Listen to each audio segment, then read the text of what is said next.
Doutor Leandro, que eu não vejo, olha, desde que... Tudo bem? Saudade. Saudades também? Não vou levantar. Não. Não é falta de educação, é falta de... Está em recuperação. De condições mesmo. Mas eu já fiquei sabendo que aqui com a Regiane você veio. Eu vim. Tem mais ou menos uns 10 dias, foi o meu retorno aqui no programa Mulheres e foi ótimo. Foi muito importante para minha cabeça também estar ativo. Não é? É, porque eu até brinco que um mês é pouco para o osso, mas é muito para a cabeça.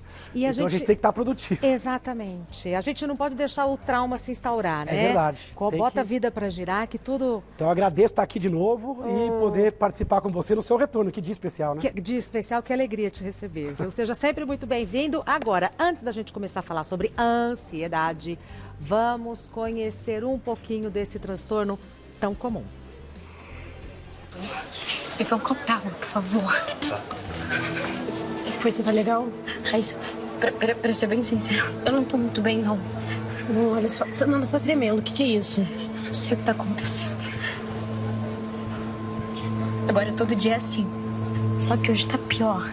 Os transtornos de ansiedade estão entre as doenças mais frequentes e incapacitantes da atualidade.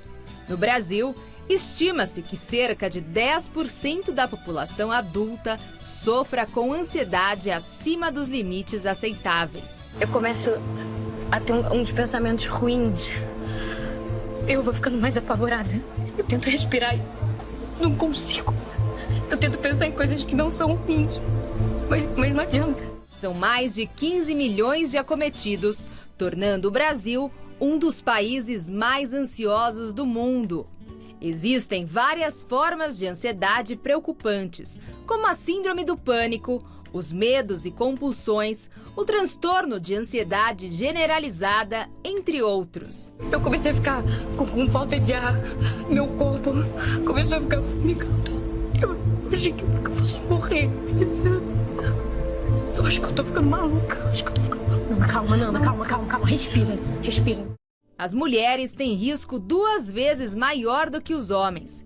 Crianças e idosos também podem apresentar este problema, que eventualmente simula doenças físicas e traz muito comprometimento para a qualidade de vida de uma pessoa. A ansiedade é o tema da pauta médica de hoje. Aprenda a reconhecer e enfrentar esse importante problema de saúde dos tempos modernos. Raíssa, o que foi? Raíssa, eu não consigo. Calma. Eu não consigo, tá me dando uma aflição. Eu tô com medo. Calma. Eu tô com medo, olha mesmo. Calma. Eu vou estar começando a Senta aqui. Eu vou abrir a janela. Tá com medo? Não abre a janela. Não abre a janela, fecha tudo, fecha a porta, tá bom? Fecha tudo, liga pra minha mãe. Eu acho que eu tô surtando. Raíssa, eu acho que eu tô surtando. A atriz é muito boa, porque só de ver a gente já fica ansiosa. É, curioso, né? A ansiedade parece que é um pouco contagiosa, né? Exato. Quando a gente está diante de alguém muito ansioso, isso pega... E a atriz, nosso trabalho é perfeito. Aliás, que bela abertura, belo off. A voz da Júlia, perfeita Tapia, na narração. Letícia também, que sempre se esforça. Parabéns pro pessoal que preparou esse off. Então, parece que contagia e a pessoa fica assim mesmo. Fica. Isso é uma crise forte, né? Essa é uma crise que a gente chama de crise de pânico. É uma crise exacerbada, é um tipo muito importante e frequente de ansiedade. Onde a pessoa, às vezes, tem que sair de lá. Ela acha que vai perder o controle, pensamentos negativos. E essa coisa dos sintomas físicos, né? Você vê que ela vai ficando mais ofegante, o coração dispara, ela perde o controle. E se você estiver sozinho ou desamparado, o sofrimento é maior. E você viu os números da ansiedade? Eu fiquei chocada. É um absurdo. No Brasil, mais de 18 milhões de portadores, né? Então é muita gente. 10% da população adulta. Por isso que essa pauta importa não só para quem tem ansiedade, como para quem tem filhos, marido, colegas de trabalho. Porque é quase impossível você passar pela vida sem se deparar com pessoas com transtornos de ansiedade. O que detona uma crise de ansiedade? Várias coisas podem detonar. Então, as pessoas que têm uma predisposição genética, ela pode ter crises diante de coisas que ela tem medo, como fobias, pode ter isso em fases de estresse excessivo. É normal as pessoas ficarem ansiosas, pessoas que não têm doença, quando estão perto de algo desafiador ou que dão medo. Os meninos hoje na estreia do programa. Por exemplo, é uma ansiedade saudável. Do bem. Essa ansiedade, ela tem uma proporção, uma duração e ela até ajuda, deixar eles mais concentrados, minimiza o erro. E um fim. E tem um fim. E o fim? Agora, é muito importante esse slide que a gente colocou aqui. toda ansiedade do bem, natural, ela tem um gatilho, um motivo. Quando a pessoa está doente, pode acontecer sem nenhum gatilho. Às vezes, assistindo televisão em casa, vem uma ansiedade. Ou até tem um gatilho, mas é um gatilho totalmente irrelevante. Eu chego no trabalho, me dá uma crise. Anoitece, eu tenho uma crise. Eu vejo, sei lá, um pequeno inseto, me dá uma crise. Quando a minha crise é por um gatilho inócuo, ou quando ela tem uma frequência muito alta, ela acontece diariamente ou semanalmente, quando ela tem um impacto que não é positivo, ela não me ajuda. Porque a ansiedade normal do bem, ela protege, ela prepara. A ansiedade do mal, ela paralisa. Como a gente viu na cena da novela. A pessoa fica incapacitada. Então o impacto é importante. A intensidade. A ansiedade do bem, ela me incomoda um pouquinho, mas eu consigo fazer a atividade. Os meninos, inclusive, arrebentaram hoje no programa ao vivo, né? Eles estavam tensos, ansiosos e fizeram o trabalho perfeitamente. E a duração também é muito importante, é o que você falou. Uma coisa é eu ficar ansioso no começo de uma prova, de um teste. Eu ficar ansioso no começo de um brinquedo no parque de diversão. Outra coisa é eu passar o dia, a semana, o mês ansioso. Tá. Então, se ela não tem gatilho, se a frequência é alta, a intensidade é alta, a duração é alta, o impacto é negativo... Não é legal. Opa, pode ter um transtorno de ansiedade. Quais são os tipos de ansiedade? A gente até fez um slidezinho com 5 tipos frequentes de ansiedade. Um deles, muito importante, é o TAG, transtorno de ansiedade generalizada. Uma das formas mais comuns de ansiedade. É aquela pessoa que sofre por antecipação, que não consegue relaxar, que tem dores de cabeça, que está sempre naquele vai que e se. É uma ansiedade que dura mais que 6 meses, que acontece mais do que dia sim, dia não. 6 meses, doutor Leandro. É um transtorno crônico, aquela pessoa que está sempre tensa, sempre pilhada. Pode ter sintomas gastrointestinais, pode ter insônia. Sabe aquela pessoa que está sempre um tom acima? Está sempre um pouco mais preocupada. Isso é doença? Isso é doença. Tá. Se isso impactar a qualidade de vida, é doença. Tá. Tem pessoas que têm uma preocupação aceitável, dependendo do ritmo, do trabalho. Só que se isso consome a pessoa, se surge, por exemplo, uma insônia, um sintoma gastrointestinal, dores... Transtornos alimentares. Transtornos alimentares, se baixa o rendimento, Tá. se a pessoa realmente não consegue desligar a mente, este é o TAG. Então é um aumento leve a moderado, contínuo. Aí tem o pânico que a gente viu na imagem. Já é uma overdose, são crises agudas de ansiedade que duram alguns minutos e a pessoa depois morre de medo de ter de novo. Tem mais sintomas físicos. Além do medo, da insegurança, da vulnerabilidade, taquicardia, tontura, transpiração, tremor, sensação de que vai sair do corpo ou de que o mundo está diferente, sensação que vai ter um infarto. É muito comum, depois de uma crise de pânico, a pessoa buscar até o pronto-socorro, achando que está com um problema cardíaco ou algum problema de transtorno psiquiátrico mais grave. Até a atriz falou, acho que eu estou perdendo a lucidez, porque eu estou perdendo o controle do meu corpo. Fobias é quando a ansiedade surge diante de algo específico. Tem fobia tipo social, a pessoa que tem ansiedade diante da exposição social, isso é muito comum, pode chegar a 8% da população. Fobia de animais, lugares fechados, altura. O SEPT é uma sigla. Ela tomou cuidado de escrever aqui do lado, né? É quando você passa por uma situação de quase morte. A gente tem aqui no Brasil direto, como a gente teve agora em São Vicente, em Santos, os deslizamentos pós-enchente, pós-chuvas. A pessoa tem uma situação de quase morte e a partir dali passa a ter sintomas de revivência. Uma situação real. Real. Brumadinho. Tá. Ou até sequestro relâmpago, Tá. acidentes de carro. Você pode ser a vítima direta ou a testemunha. Mas esse estresse que você passou nessa situação pode te levar a ter crises recorrentes. A gente vê em filme, às vezes, de guerra. Sim. O cara sai da guerra e a guerra não sai da dele. mente. Ele continua com pesadelos, revivência. Perceba que é tudo ansiedade, mas são formas diferentes. Por isso que hoje a ansiedade ela tem nome e sobrenome, que são esses tipos e variações. E, finalmente, o toque, que é o... né? O toque é quando você tem pensamentos intrusivos, ansiedade e depois manias e comportamentos recorrentes de checagem, de sensação de que está contaminado. Então você tem manias recorrentes para lidar com um pensamento intrusivo que te deu uma angústia, que te deu ansiedade. Já falamos um pouco, mas para ficar bem didático, vamos ver os sintomas Legal. da ansiedade, que tem uma outra tela. Independente do tipo de ansiedade, todas vão ter sintomas físicos, psicológicos e intelectuais. Físicos, coração que palpita, bate na boca, falta de ar, às vezes até confunde com asma, tremor, transpiração. pupila que dilata, para quem tem olho claro, às vezes você vê aquela pupila dilatada, dor muscular, dor de cabeça, insônia, problemas sexuais, pode ser por ansiedade, a gente tem ejaculação precoce, por exemplo, em homens, que pode ser por ansiedade, alteração gastrointestinal, como diarreia, dor de estômago, sinal de refluxo. Então a ansiedade ela pode se manifestar no corpo, queda de cabelo, unha quebradiça, alterações de imunidade, como aquele herpes que volta, infecções virais, sintomas psicológicos, medo, insegurança, irritabilidade, intolerância. Agressividade. A pessoa fica meio esticada, pavio curto. Amplificação do estresse. Sabe, um pequeno problema para aquela pessoa é o fim do mundo, uma amplificação. Sofrimento antecipado, sensação de urgência.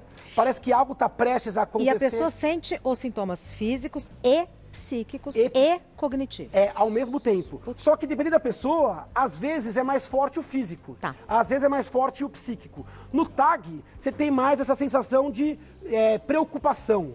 Mas no pânico, você tem às vezes mais sintomas físicos. Mas se você esmiuçar, todos terão um pouco de cada um. O que são os cognitivos? Cognitivo é perda de concentração, sensação de estar sempre no multitarefa, porque você está ruminando pensamentos e preocupações paralelas. Sabe aquela pessoa que está aqui, mas não está? Às vezes está aérea. Aquela pessoa que tem um pensamento meio catastrofista. Parece que tudo vai dar errado.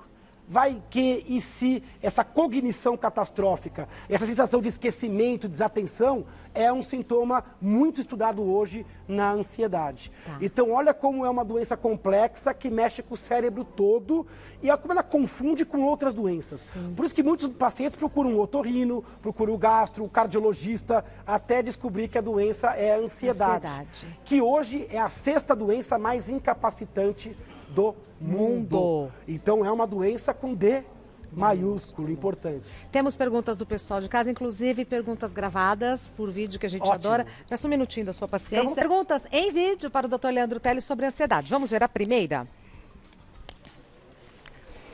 Eu gostaria de saber como que é feito o diagnóstico para ansiedade e se existe algum exame que possa ajudar. Obrigada. A gente que agradece. A pergunta é boa, né? O diagnóstico depende de uma consulta, de uma entrevista com um médico especialista. Então, psicólogos e médicos, eles são treinados a reconhecer esses transtornos. Não existe nenhum exame que ajude. Ressonância, PET scan, exames de sangue, dosagem de serotonina, cortisol, isto não faz diagnóstico. O que faz diagnóstico é uma entrevista estruturada, demonstrando que a pessoa tem sintomas característicos, que esses sintomas não são decorrentes de outras doenças, como hipertireoidismo, abuso de substâncias, abstinência, que também dão sintomas semelhantes ao que a gente falou anteriormente, e que existe tempo e impacto suficiente. Nesse caso, o diagnóstico pode e deve ser feito e o tratamento tem que ser iniciado, porque o paciente tratado ele pode ter uma vida absolutamente normal. Sem tratamento, a ansiedade pode ser uma doença muito hostil, com risco de abuso de substâncias, compulsões, esquiva, muito depressão, sofrimento para ele, para quem vive próximo dele. Então tem que buscar tratamento. Tratamento pode incluir remédios, terapia, mudança de estilo de vida e tem que ser feito pautado neste diagnóstico. Perfeito. Mais uma pergunta. Oi, doutor Leandro. Eu queria saber se a ansiedade ajuda ou atrapalha ao realizar uma prova ou uma entrevista de emprego. Boa também, né? Olha, não é uma pergunta tão fácil de responder. Um pouco de ansiedade ajuda. Quando a sua ansiedade, ela leva o alvo da preocupação para aquilo que você vai fazer, ela é boa. Um estudante que não tem nada de ansiedade... Leva na flauta. Leva na flauta. Então ele fica disperso, ele não tem medo de errar. Então a ansiedade, ela é um presente da evolução, ela te ajuda. Então, diante de uma prova, ela vai fazer com que você não sinta bexiga cheia, barulho de ventilador, pensamentos concorrentes.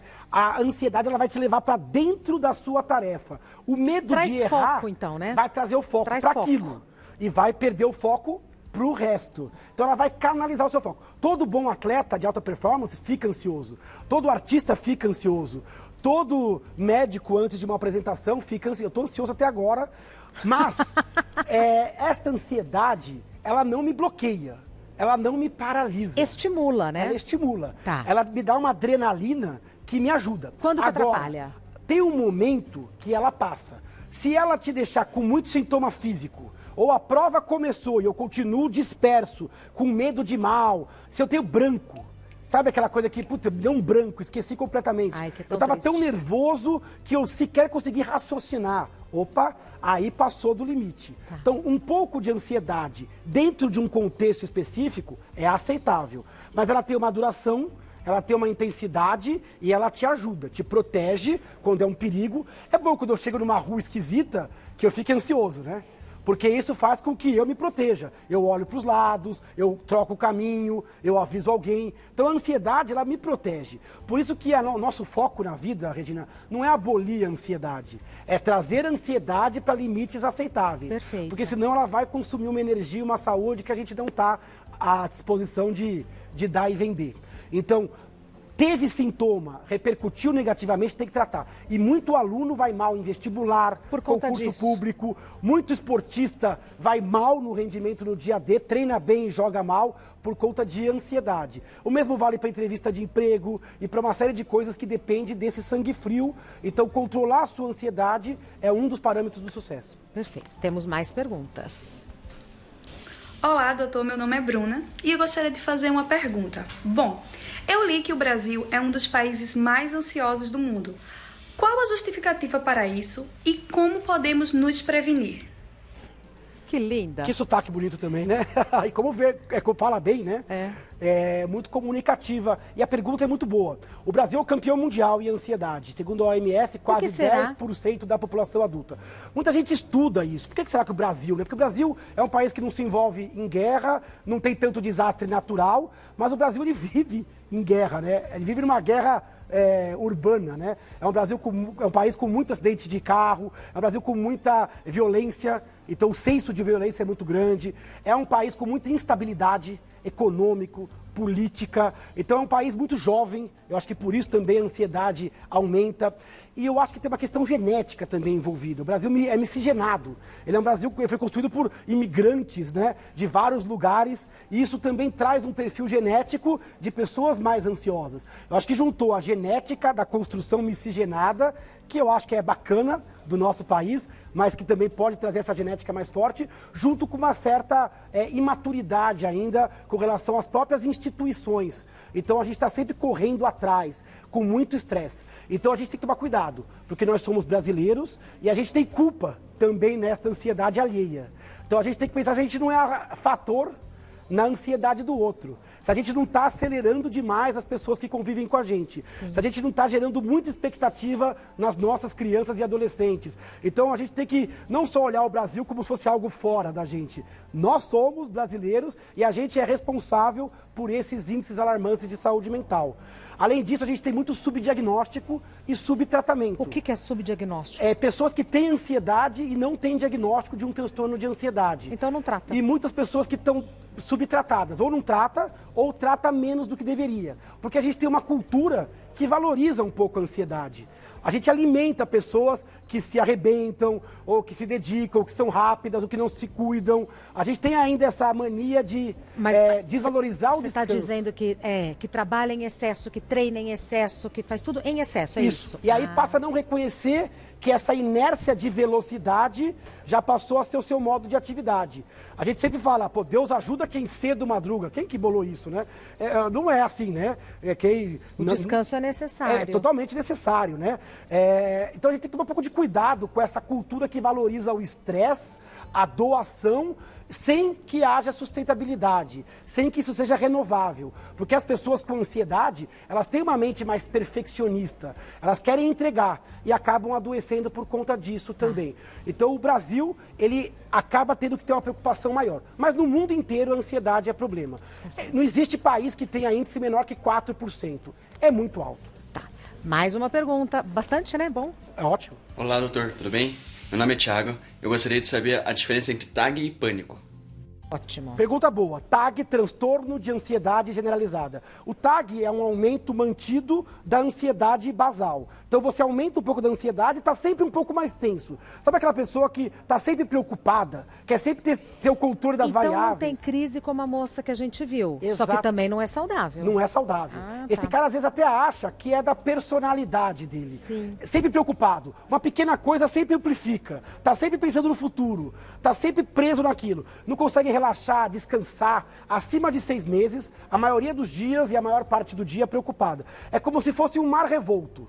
Já o pânico é uma onda, é um tsunami. É uma ansiedade que vai de 0 a 100 rapidamente e a pessoa tem uma crise avassaladora, principalmente com muitos sintomas físicos, sensação de morte, perda de controle. Olha como é farinha do mesmo saco, mas é diferente o tipo de expressão. E a pessoa que tem TAG tem um risco maior de ter pânico. A pessoa pode ter as duas doenças. E as pessoas que têm pânico têm um risco maior também de ter TAG. Tá. Mas são coisas diferentes. Tem pessoas que falam, nunca tive pânico, mas eu sou constantemente mais ansioso. Mas quem é assim se identifica como constantemente ansioso? Às vezes não se identifica, É. porque às vezes o quadro é de tão antigo e é tão alimentado... Acha que é da personalidade. Que é da personalidade. Mas mesmo os TAGs podem ter manifestações graves. Às vezes a pessoa não consegue dormir, a pessoa tem diarreias graves, O às vezes ela tem dor de convívio é cabeça. difícil. O convívio é difícil. O convívio é muito porque difícil. a pessoa está sempre à flor da pele. Então, às vezes, ela pega um pequeno problema e transforma aquilo num inferno. É. E ela não tolera as pessoas que não são ansiosas como ela. Do mesmo jeito que alguém tranquilo também fala, por que você está tão desesperada para algo que está dentro do escopo da vida? Está dentro do jogo, da regra do jogo, né? Então é muito difícil. Eu já vi muitos casamentos que afundam por conta dessa dificuldade, dessa diferença diante da realidade. Ainda mais hoje em dia, onde você tem uma expectativa para ser bom em tudo, onde você tem um conjunto de problemas de difícil solução, até insolúveis. Então, quem não consegue administrar esse estresse pode eventualmente ter um distúrbio de ansiedade, Perfeito. que acaba tendo esta maximização mental. Tá. Mais uma pergunta. Oi, doutor, tudo bem? Eu sou Isabela, aqui de Curitiba, e eu queria perguntar para você se ter ansiedade pode levar à depressão.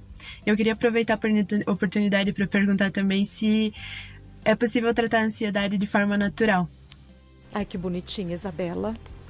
Que Eu adoro esses vídeos. Primeira coisa, vem vídeo de tudo quanto é lugar, né? Agora vídeo do Sul, é sotaque pra todo lado, veio do Nordeste. Perguntas e muito jovem, boas, né? Ó, Isabela, parece minha filha.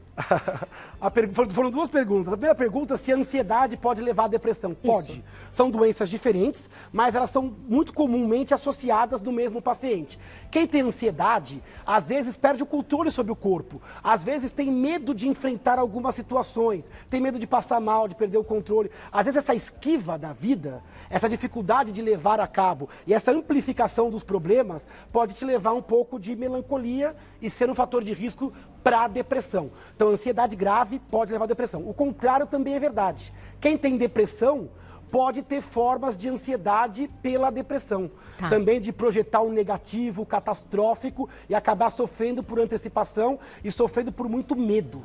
Mas olha que diferença. A depressão é uma alteração do sensor do prazer, da motivação. E a ansiedade é uma alteração do sensor do medo, da expectativa. Mas podem estar associados e o tratamento também é meio parecido, o que facilita o manejo do médico. Sim. Ele pode, às vezes, com uma medicação, e a terapia ajuda os dois tipos, ele pode sanar os dois problemas.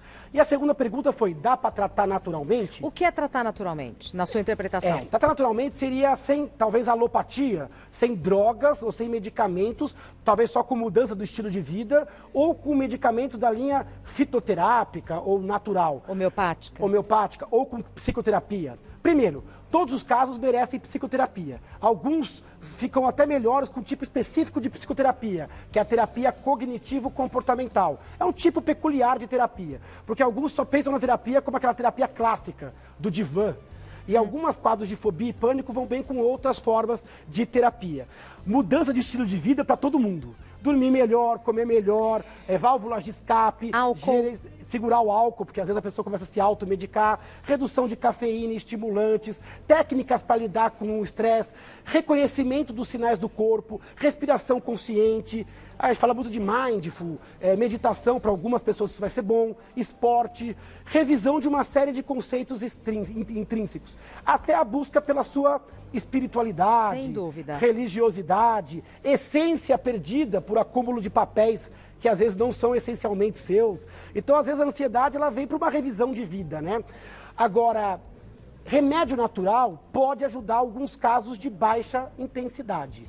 Quadros moderados a graves, aí precisa buscar um médico e aí o remédio está bem indicado. Não para sempre, por um tempo, nunca menor que 6 meses, nunca automedicação, sempre ao lado do médico, mas o medicamento pode ajudar no caminho de volta, principalmente das formas mais exuberantes. Esse medicamento pode ser preventivo das crises, aquele que eu uso diariamente para evitar as crises, ou na hora da crise, nesses casos como o que a gente viu no começo da matéria, onde a crise ela vem avassaladora, existem alguns calmantes usados especificamente naquela situação. Então dá para tratar em casos mais leves e menos complexos, mas o medicamento, essa coisa não natural entre muitas aspas, e você colocou muito bem essa provocação, para casos mais graves. Perfeito. Dr. Leandro Teles é médico, neurologista, site do Dr. Leandro é leandroteles.com.br. Teles é com L só, que muitas vezes me pergunta. Leandro Teles simples, leandroteles.com.br. Instagram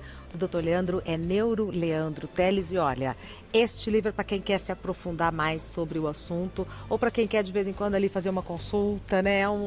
Num linguajar que a gente entende, informação segura. Obra do Dr. Leandro Teles. Onde que a gente acha o livro, Dr. Leandro? Esse livro você consegue pela internet, em todas as lojas e mecanismos virtuais e nas boas livrarias do país também. Caso não encontre, é só pedir que eles encomendam. Também não é muito difícil.